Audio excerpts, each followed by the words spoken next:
Next naman po is, can I ask you to alisin niyo po yung therapy sa mismong container po?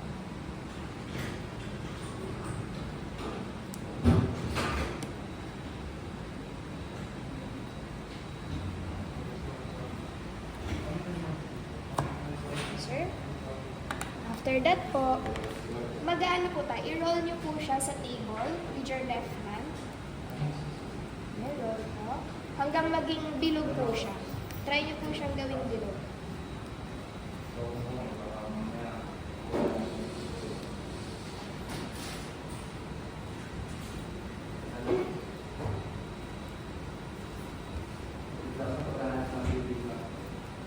Okay po, sir. After that, itry niyo po siyang gawing flat with your thumb. Isang kamay lang. Pwede pong dalawa.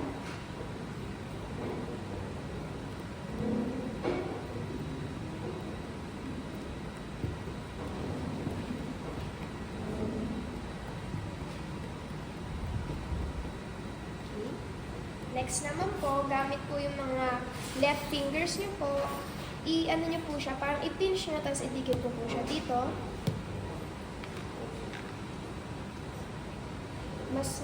Mas marami pa pong huli niyo.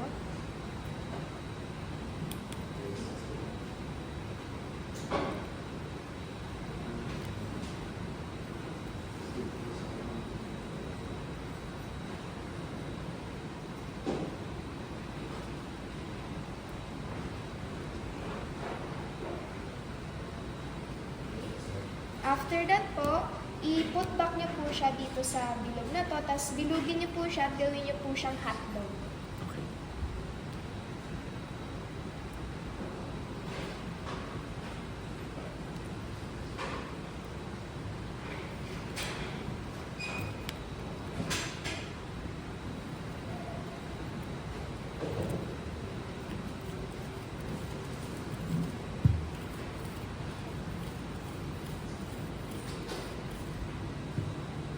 Tapos sir, yung right hand niyo po, hawakan niyo po siya dito.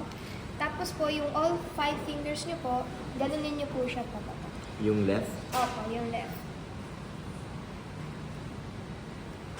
ganito.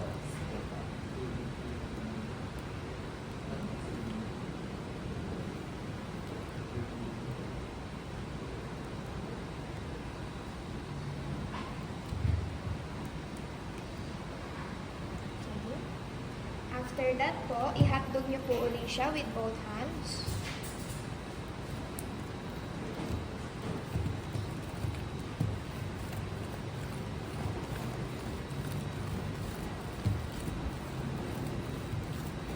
Okay, mahaba na po siya konti. So, gawin niyo po, hawakan niyo po ulit siya. Yung right hand niyo po, hawakan niyo po, kapitan niyo po. Tapos angat niyo po sa table. Then, yung left hand niyo po, para niyo po siyang gagawing maliit na bilog. Kunin niyo po. Puputulin. Puputulin po. Ayan. Bibilogin? Oo, bibilogin po. Parol. Hindi na po, bilog-bilog.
After that po, gawin niyo po siyang malaking bilog, tapos ilalagay niyo na po siya sa container.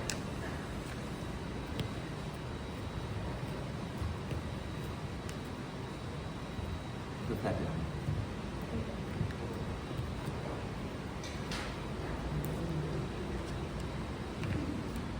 sir.